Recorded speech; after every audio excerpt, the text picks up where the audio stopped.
Kitab Al-Kanon Visip, Canon of Medicine. 3, 2, 1. Peradaban Islam adalah terjemahan dari kata Arab Al-Hadlarah dan Al-Islamiyah. Kata Arab ini sering juga diterjemahkan ke dalam bahasa Indonesia dengan kebudayaan Islam. Islam yang diwahyukan kepada Nabi Muhammad SAW telah membawa bangsa Arab yang semulanya terbelakang, bodoh, tidak dikenal, dan diabaikan oleh bangsa-bangsa lain. Menjadi bangsa yang maju, kemudian ia dengan cepat bergerak mengembangkan dunia, membina suatu kebudayaan dan peradaban yang sangat penting, artinya dalam sejarah manusia hingga sekarang. Bahkan kemajuan Barat pada mulanya bersumber dari peradaban Islam yang masuk ke Eropa melalui Spanyol. Sejarah mencatat kondisi kebesaran Islam berkat kemajuan ilmu pengetahuan dan teknologi, di mana pada waktu itu dunia Islam menjadi kiblat perkembangan ilmu pengetahuan maupun teknologi dunia. Salah satu tokoh sejarawan pada masa kejayaan Islam yaitu Ibnu Sina. Ibnu Sina atau dikenal dengan Avicenna merupakan seorang ilmuwan dan filsuf muslim terkemuka dalam sejarah dunia.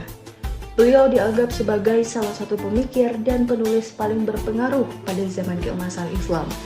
Bernama lengkap Abu Ali Al-Husain bin Abdullah bin Sina, Ibnu Sina lahir di Bihoroh tanggal 22 Agustus 980 Masehi. Beliau dilahirkan oleh ibunya yang bernama Setareh dan ayahnya bernama Abdullah. Sejarah mencatat bahwa Ibnu Sina telah banyak menulis tentang filsafat etika, metafisika, kedokteran, astronomi, alkimia, psikologi, geologi, teologi Islam, bahkan musik dan juga sastra. Beliau menggabungkan pengetahuan ilmiah dengan pertanyaan filosofis yang dirinci dalam studinya yang bernama Al-Kanon fil Tibb, The Canon of Medicine. Kitab Al-Kanon fil Tibb atau Canon of Medicine, kitab ini merupakan ensiklopedia dalam bidang kedokteran. Buku ini merupakan rujukan terpenting untuk mengajarkan ilmu kedokteran di Eropa sampai abad ke-18. Pengetahuan yang dimuat dalam buku ini mendapat pengakuan dari semua dokter Eropa, hingga Ibnu Sina diberikan julukan Bapak Kedokteran Dunia. Buku ini terdiri dari 5 bagian. Bagian pertama secara khusus membahas tentang masalah-masalah kedokteran secara umum, seperti batasan-batasan kedokteran dan objeknya.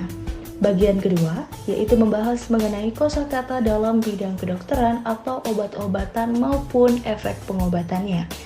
Bagian ketiga membahas tentang berbagai macam penyakit pada semua anggota badan, mulai dari kepala hingga kaki.